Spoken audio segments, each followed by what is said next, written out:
I have been trying to record this video for like 30 minutes, but every time someone knocks on my door and they're like, "Hey Max, I need you."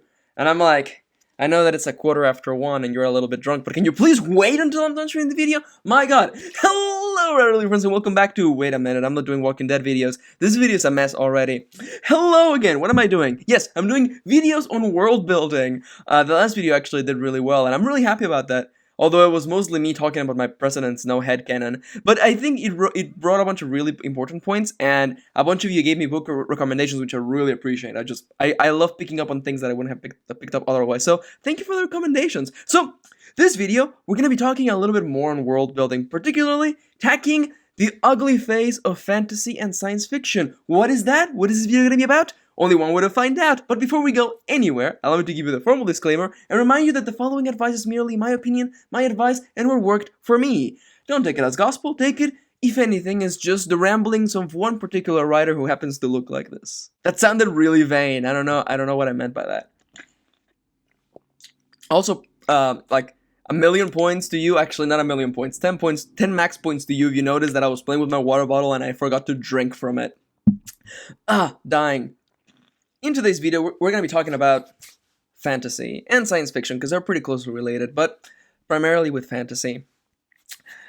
But before that, let's start with a little bit of a story. I have this really fond memory, and it's a really dark memory, but it's a really fond memory of me playing The Witcher, the first Witcher game for the PC.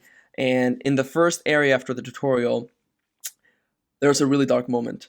And I'm surprised that nobody ever talks about this, but in the first town in The Witcher, there's a single dwarf in it. And the story has been making it very clear that humans are the prominent people in this universe, and all the other lower race are basically getting the short end of the stick. And they're really unhappy, and they're basically like getting like pounded into the ground, and everyone's really unhappy, and humans basically have this pseudo-totalitarian state, to be entirely honest. Though, of course, it's fantasy, so it's not exactly full totalitarian, but, you know, humans rule, and everyone else drools, basically. And in this town, there's a single dwarf. And in this game, you play as the White Wolf? Yes, I think it's called the White Wolf. I forget his name. Gerard something. I'm a giant nerd. I haven't read his books in a long time. I'm sorry, but you play as him, and he's human. And I remember playing this game and interacting with this dwarf. It's the only dwarf, and he doesn't look like a pretty dwarf, you know, like fantasy dwarfs. He's basically wearing a sack, a potato sack, and he's got like a really long, messy beard, and he's the blacksmith of the town. But from the moment you talk to him, you realize that this guy is really, really freaking afraid. He's terrified of humans. And I was like, that's weird, but anyways, you're the blacksmith. Hey, I'm gonna make an extremely racist joke at you, because it gave me the option to be mean to the dwarf. And I thought, why not? Let's be mean to the dwarf. And I realized that the dwarf had this sort of angry reaction at first, as though, why would you treat me like this? And I didn't process that. I was just playing the game and being funny. And what I thought was funny, and a couple more conversations later, the dwarf basically told me that I was not allowed at his shop, and that he was going to leave. And I was like, wait a minute. Was I racist? Did I discriminate against this dwarf? I was just being silly. And I realized as I began to break this down, and I had this sort of like pseudo life-changing realization that I had been racist to this dwarf, and I had been cruel to him, because the society enabled me to do that. The game told me that humans rule, and I could do whatever I wanted, and I'm like, I'm gonna be mean to the dwarf because it's an option in the text box. Why not? What's the worst that could happen?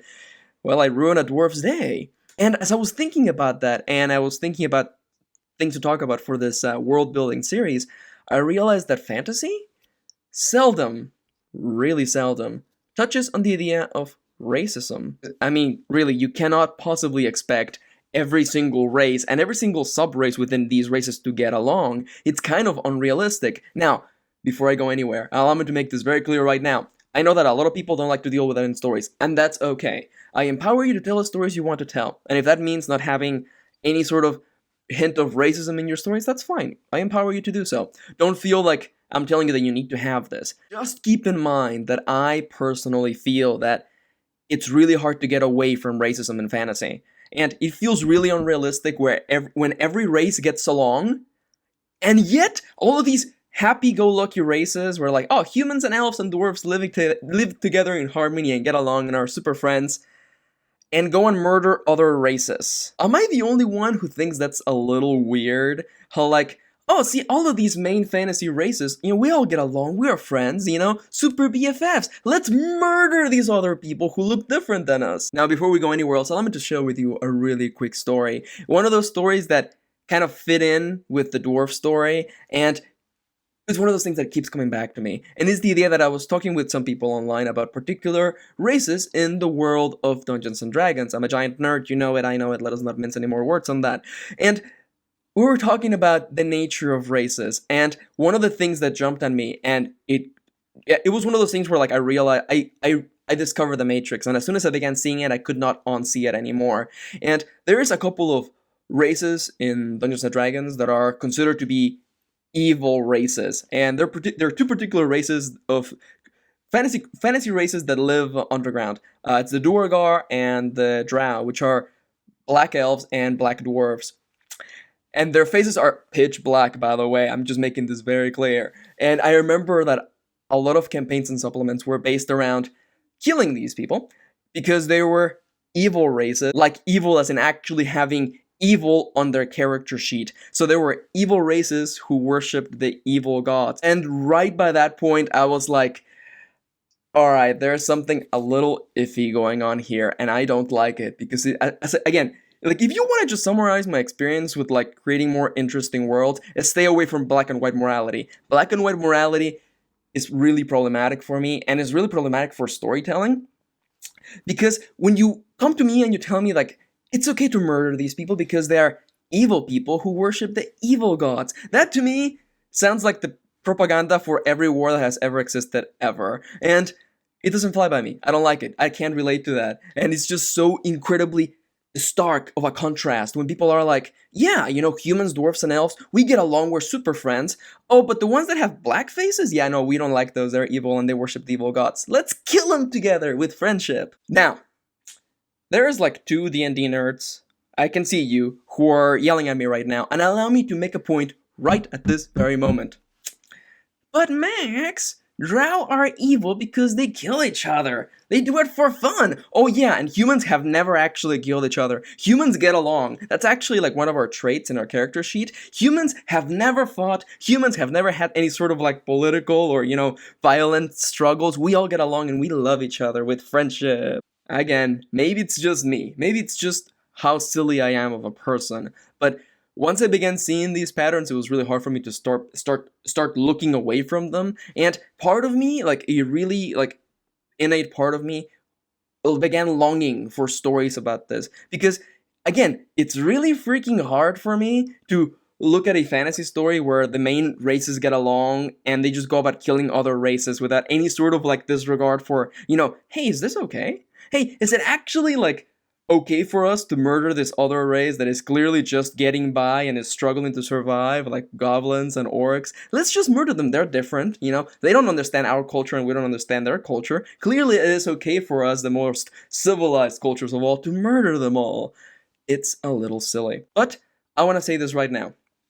Take what I said with a grain of salt, okay? You don't need to have, you don't need to touch on racism in your stories, but if you want to make your fantasy world and your science fiction world, because this applies to it as well, you want to make it a little bit more complex. You want to make it feel, if anything, a little bit more authentic to the struggle that is being human. Because, again, it's really weird to see every single remnant of, like, the human race get along without any sort of, like, problems. That, to me, in fantasy stories always kind of gets me, because we live in a planet full of humans and we don't get along. So why is it that humans in a fantasy world get along, or all the elves get along, or all the dwarves get along? Again, maybe it's just me, maybe it's just the way that I was raised and the struggles that I face myself, but it seems a little unrealistic. And I get that it's fantasy, but within there, I feel like there's this enormous gap that I just want to see and I want to explore, because I can't ignore it anymore. To me, and especially the world that we live in and the times that we live in, I find it hard to believe that within a fantasy world, every single human subgroup gets along. We live in a whole planet of humans and we don't get along. So, seeing the idea that, there is no racism in fantasy, It's a little silly, yeah, but you can write whatever you want. And don't take this as me telling you that your story is wrong for not having this. It's fine. You can write about whatever you want. And there are people who will tell you that fantasy and science fiction and fiction in general is not the place to talk about these things, and I absolutely disagree. I disagree with that 1,010,000%. Fiction is the place to talk about the ugly face of the human psyche because it is, as anything, a part of us, and I don't think it should be ignored. Like I've mentioned in the previous video, evil says nothing. What says something? Bitterness, anger, sadness, jealousy, greed, the things that are part of the human psyche. And we can't ignore those. I don't think we can ignore them. But you can choose you can tell the story you want to tell. Just consider this a really important point. And as a final thing, because I know that some people are going to ask, what does racism feel like? I think it's a legit question. I think that a lot of people wonder that. Primarily depending on the subgroup that you're a part of, and that's understandable. If you want to imagine what it feels like to be at the receiving end of discrimination, imagine being the single dwarf in a town of humans, where you know that the culture is against you, that society itself considers you a second-class citizen, and that the people who live in this town can pretty much do whatever they want to you, and that no one is going to come in and defend you. That is terrifying. And you can imagine how awful I felt when I realized the sort of person I had been in this digital video game. And even if it's just coding and character models and just words on a TV screen, I still felt bad.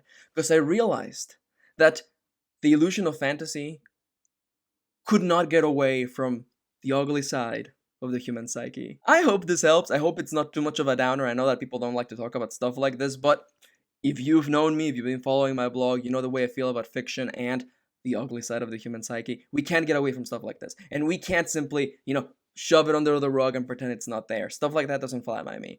I believe that fiction is the place to talk about these things. If there's any place, it is through fiction, a safe place through which we can talk about the things that terrify us and scare us and, it keep us awake at night. That's, if anything, a great place for fiction. I have myself found safety within fiction. I found books that have given me relief in my times of need, and that's powerful. Books are a great and powerful tool for healing and for understanding each other. So when people say, don't write about this and don't write about that, I am always a little careful when taking that sort of advice or even considering it because again, I believe that the best place to talk about these things is in fiction. Now, I know that a lot of people won't like that. And I know that a lot of people don't like to talk about stuff like this, and that's understandable. Everyone has had different histories with stuff like this, and that's okay. We're all different people in a different world, and we're all different. And if you don't want to touch on this subject in your stories, it's fine. I am making this video for the people who were on the fence, who thought, I want to tackle this subject in this sort of setting, and you thought to yourself, maybe not, maybe this is not the place. I'm making this video for you, so that you can go boldly, fearlessly, and bravely into that. Fiction is a very important part of my life. Not only, the place where I like to create art, but also I like to enjoy art through fiction and see the many stories that we can partake in. It may not be pretty, it may not be happy, but all stories, regardless of the person who wrote them, regardless of subject, deserved to be told and shared and read. That's what I think. I hope this helps. As always, if you have any more ideas for, world building questions, leave in the comments below. I'm going to be doing a couple more. I have a couple more points to make, but, if you have questions, throw them at me. If you enjoyed the video, give it a like and subscribe if you want more. And as always, you can follow my official writing advice blog over at maxkieran.tumblr.com. Thank you for watching. I hope this wasn't too much of a downer. It's kind of scary when you think about it, right? And I know that people don't like to talk about this sort of things, and that's fine, To each their own. But as I mentioned, this video is for the people who are on the fence and want to create stories with the ugly side of things, and that's okay. I empower you to do the stories that you want to tell, and to offer no apologies. Thank you for watching, and I will be seeing you soon. Mwah!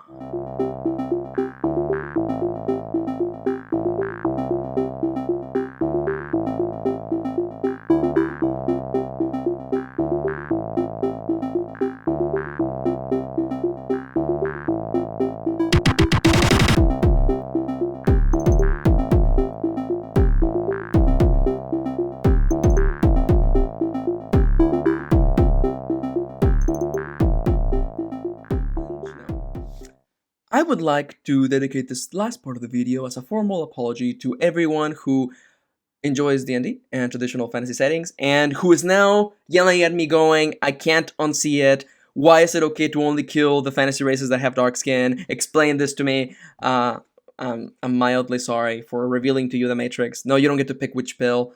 I'm mildly sorry, but then again, I always played Duergar, so